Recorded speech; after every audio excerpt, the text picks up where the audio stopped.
Do you ever have times where something that you thought would work out didn't? Where the plans you had for the year, they fell through. That future that you had with that amazing girl who you thought you were going to spend the rest of your life with, it's gone because she doesn't want to be with you. In times like this, it feels like your world is falling apart. It feels like it's always going to be like this and you're just going to suffer in eternity. But the truth of the matter is it's never like that. And if you're watching this, I know you're going through a period of your life where it feels like the world is falling apart, where it feels like you just can't do anything right. It just feels like you have no one to go to, no one to talk to. And this video is to tell you that it's not the end of the world. The only reason it feels like it's the end of the world is because you're in your head too much. Because you're going through some sort of crisis, right? Your brain's now producing negative thought after negative thought. And you are attaching onto those negative thoughts. You are taking those negative thoughts as truth. And the more you attach to these negative thoughts, the more you go down the spiral. Negative thought, negative thought, negative thought, negative thought.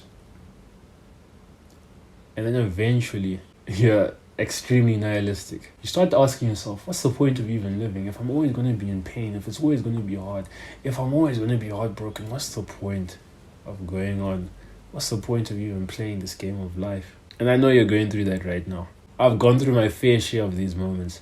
And to my knowledge, right, you're never going to be able to stop these negative thoughts. You know those negative thoughts, you're never going to be able to stop them. Your brain is just going to produce them. But what you can control is your attachment to those thoughts. Whether you say, this is the truth, or you're just like, no, I don't have to identify with this thought. In moments where it feels like the world is falling apart, the best thing you can do for yourself is sit still. Literally, just sit still. Your mind is a reflection of your body. It either lags or it sets the tone for your body. So if you make the commitment to sit still, it may not take 30 seconds. It probably won't take 30 seconds. It may take 2 minutes. It may take 30 minutes. It may even take an hour. But if you make a commitment to yourself to stay still, eventually your mind will be still. The thunderstorm that's in your head, it'll start calming down. It'll be raining less. The hail will go. The lightning will go. And you'll be left with some clarity. The thing is, when our world seems to be falling apart, it's similar to a thunderstorm. But the odd thing is that when we have a thunderstorm in real life, when there's thunder, there's lightning, there's hail, the trees are shaking, the wind is just blowing so much that your windows are rattling, right? We know that the thunderstorm will stop. It may not stop in 10 minutes, it may not stop in an hour, but we know that it will stop.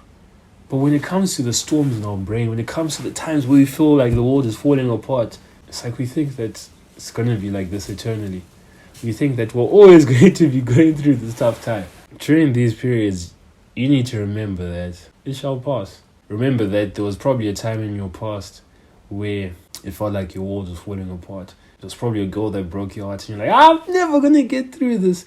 I'm never going to get over her. I'm going to work so I can get her back. And a few months down the line, you're like, you know what? I'm fine. The best is yet to come. In these times where it feels like the world is falling apart, remember that the best is yet to come. If it feels like you're never going to get over it, give it a few months, maybe even a year. Yeah, you'll be fine. You'll be fine. You'll probably even be laughing about what happened. The next thing you can do besides sitting still, and this is more of an active step, is to journal. Because you're writing, it forces you to think slower. So as you're thinking when you're writing, right, you start rationalizing the thoughts in your head.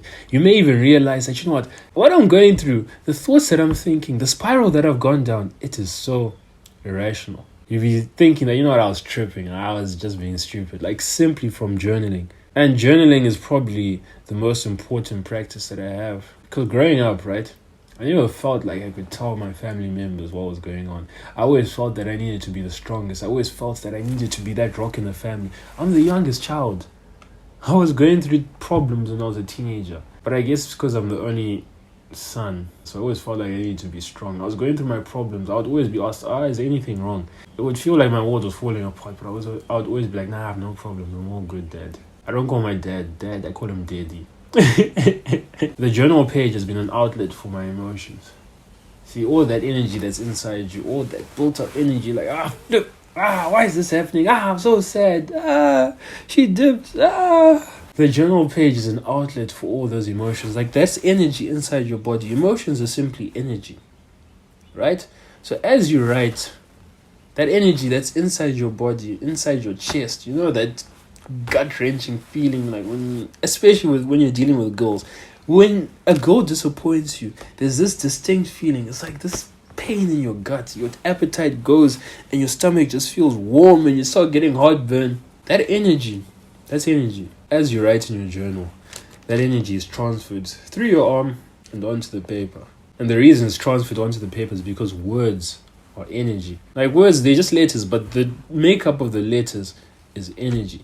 That's why when you're reading your favorite novel, when you're reading a book, you can feel the energy that the creator was feeling when they were writing that, the author, sorry. You can feel it. When you read your past journal entries, right? They're just words. You're no longer in that moment. But the energy that those words invoke in you is what makes you feel sad. When you read some happy news, those words have happy energy. So the same way when you're journaling, all that built up energy in you is being deposited on the page. And you still have the energy in you. You can't get rid of all the energy, but it'll be more diluted. It won't be as bad. You won't be able to believe this in the moment, but you will get through it. You'll be fine. Like, things will be okay. That's it for this video. If you want a one-on-one session with me, click the first link in the description. It will take you to a calendar link. I always do this at the end of the video because the types of people who want to have a one-on-one session with me, who will probably benefit the most from it, are people who are watching all the way to the end because they're interested and they'll be more likely to listen to anything I have to say. So anyways, I hope you enjoyed that video. Remember that it's not the end of the world, bro. You'll be fine. A few months from now, you'll be laughing, bro. You'll be fine.